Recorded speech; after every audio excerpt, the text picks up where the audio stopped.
matapang ang hinarap ni Nonoy ang utos nga nito ni Kaloy sa kanya na mag-gown nga siya upang ang mapahiya nga siya nito ni Kaloy.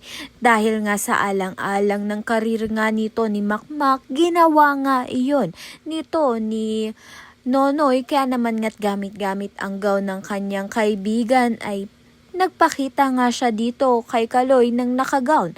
Dahil nga sa bahay nga ito nila Kaloy ay nakita nga ito ni Chloe.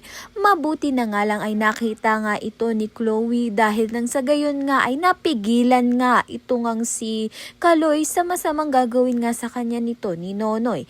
Kaya naman nga't hindi tuluyang mapapahiya ito ngang si Nonoy dahil napigilan nga ni Chloe. Sa kabilang banda naman nga ito ngang si Makmak ay galit na galit ngang pagsabihan ng kanyang sariling ama na si Nonoy dahil nga sa naging ama nga niya ito, kaya naman nga't napapahiya nga siya at hindi nga siya muling makapasok sa Guerrero Gym dahil ama nga niya itong si Nonoy.